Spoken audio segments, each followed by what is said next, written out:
Hello there, it's Kev Blakey from my Hot Wheels collection, and welcome to my garage. Yeah, why have I brought you to my garage, you may well wonder. Well, let me give you a little bit of what's been going on. And what's been going on is, put your arm down, Kev.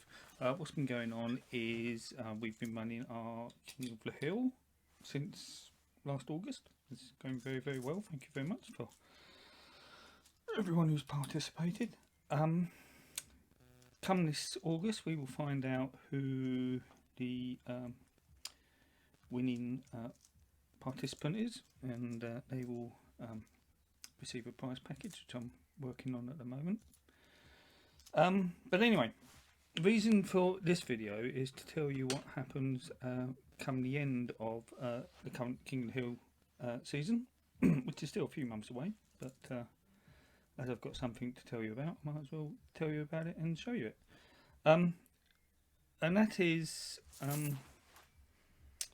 during this lockdown period due to the coronavirus, I've ended up with a lot of spare time on my hands, and I've been wondering for quite some time about my track setup. I try to produce as good a video as I can each time with my limited knowledge of videoing, editing and lighting and all the rest of it, and some results come out, you know, okay, some personally to me are not as good, and a lot of that to do is with the excuse me, the lighting. I get where I live, I get a lot of sunlight comes around the back of the house during the day, and even when the blind's drawn across, a lot of sunlight penetrates through and can bleach out the track. Other times, particularly if I'm filming at night, it can be, if anything, too dark. So I was after something consistent, and also, believe it or not, I'm 52 years old, yeah I know, and having to get on my hands and knees each time to build the track up, to then disassemble it at the end, and pick the cars up each time. Yeah, you notice it after a while. So I was after a more user-friendly permanent track setup, where I could just have the track set up, and then all I had to do is just pop on the cars and away we go. Now, in the dining room and the lounge of the house, that wasn't going to be acceptable or indeed practical, so that was out the window. And I don't, other than a garden shed, 6-foot garden shed, I don't really have or an 8x6 garden shed, I don't really have a large outbuilding I could do this in, and the only place which would give me any sort of decent running length was in the garage, hence why I'm filming from the garage. What I've done over the last weekend is this is my new permanent track setup. Okay, right, so yeah, I've spun the camera around. So this is the new track, as I was saying. It's a 4-lane drag strip on the traditional orange track. I'll give you some details about its construction and so like. I've just crawled past the bike, get rid of that bag because that's going to rustle too much. Okay, so yeah, here we are. It's all built on 12mm thick MDF board. I'm no master carpenter, so you know, it's all right. I'm sure people out there could do a better job, but it will do me, and it will do what I need it for. They're all supported underneath with these what they call London pattern brackets, and in order to ensure that the boards were all flat and even, because these walls are not, where needed, brackets have had a little bit of padding out with those they call them biscuits. They use them in carpentry. If you're into your woodwork, you know what I'm talking about. But they have just served where needed to make the boards even. The upright is 3 foot high, and the ramp going down is 5 foot long.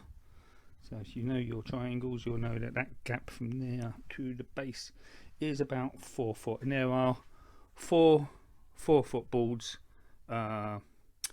along this track, or supporting the track rather. Now the upright here is on these L brackets, which are held in place with these wing nuts. Reason being, if ever I need to get this garage door open, it won't open with all this in the way, so I can easily dismantle it and do so. This garage is not used for storing a car, and it's used for storing household bits and bobs in deep freezers and ladders and all the rest of it. So yeah, you can see the doors wouldn't be used that often at the moment. It's being used to hold a load of bags of rubbish which need to go to the tip, but can't go to the tip at the moment because of lockdown. So they're asking us to store it as much as we can, so a lot of this rubbish will be going. Anyway, back to the track. 3D bot maker start gate there, and the magnetic start gate gives you a fair start. Cars will then rattle down the track through the transition, which is padded out at the moment. It's not pretty, but it does the job. Onto the flat. So there's as I say, a 5-foot descent, and then there's about 10.5 feet of run out to the finish gate, which is the 3D bot maker again. Yeah, optical finish gate. So your first car goes through, triggers it off, gives you a very accurate reading of which car is the fastest. Once they plough through the gates, they will hit that orange bag there, which is filled with dry rice and is very good at stopping cars dead in their tracks. Ignore the school buses. Those two red Beetle cars, they're identical to each other. They've served a useful purpose, because if you get two identical castings, they're a very good way of calibrating your track out. The theory being that they should cross the line pretty much the same time whatever lanes they're in, and that's worked fairly well. So I'm happy with the track, I'm happy with the construction. As I say, I'm no master craftsman, but I'm happy that the Hot Wheels flagged in.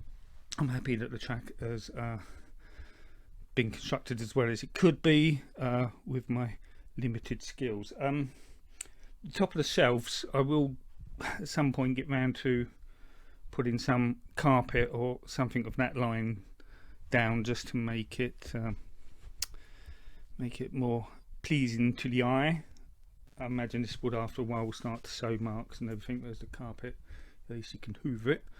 Oh, and I've got a couple of camera mounts on order, which will clamp onto the side of these boards. So one of the GoPro cameras will film the cars coming down the ramp, and then the other one facing off the back of it will then capture the action as the cars cross the finish line.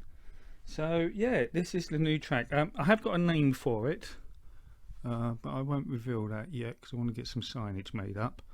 But it's in tribute to a much beloved, now dearly departed family pet.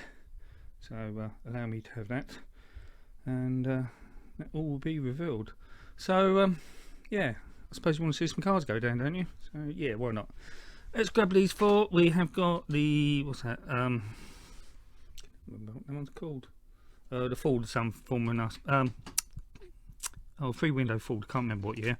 The Bugatti Chiron, Acura NSX, and the BMW Roadster. So, hand in front of the camera, always professional. So let's go and chuck these on. Obviously this footage is not representative of what you'll see in the final whatnot, but to give you an idea of how the track performs. So, right, so lane 1, the 3-window, 2 the Chiron, 3 the Acura, 4 the BMW. Let's get set, go. And lane 1 there was the 3-window Ford. So yeah, you get the idea. Now, where does this leave King of the Hill? Well, where it leaves King of the Hill is I've currently filmed King of the Hill videos up to and including October this year. So they're in the editing suite, as it were. They will stay in place. So the new season obviously starts with September. So the first 2 races of next season will be the existing format you know and love, or despise, or whatever. and then we will do away with King of the Hill. Instead, we will change it to King of the Garage, which I think I'll call it on account of that being where it is. So yeah, it'll be the King of the Garage, and that will be from November this year onwards. So King of the Hill up to and including October 2020, King of the Garage thereon. Now, our existing King of the Hill, which exclusive here, is not the current King of the Hill you know of. Oh yes, he does get toppled. The was it the Honda Sprocket? It does get toppled by another caster. Obviously, I won't tell you what that is. You'll have to guess that for yourself. And indeed, even that one may get toppled before the season's out. Who knows? Anyway, I do, but I'm not going to tell you. Yeah, so I have tested out the existing King of the Hill as of May 2020 that you don't know about, and on this track, and it is still proved to be the fastest out of the King of the Hills, so it will remain as the King of the Hill as we transition from King of the Hill to King of the Garage. If that makes any sense, well done. But there we are. So anyway, that's the track. Fast and Furious cars. I'm going to have a play later. Hot Wheels flag, gas boiler, all that sort of stuff. Headboard from the first underground train to ever go down to Brixton in 1971. There you go. And all sorts of stuff in this garage. But there we go. So yeah, that's a new track. Hope you like it. And yeah, look forward to King of the Garage coming in November 2020. So this is Kev Blokey saying, "Tala, stay safe, coronavirus, yada yada yada, King of the Hill, yada yada yada," and all the rest of it. And speak to you soon.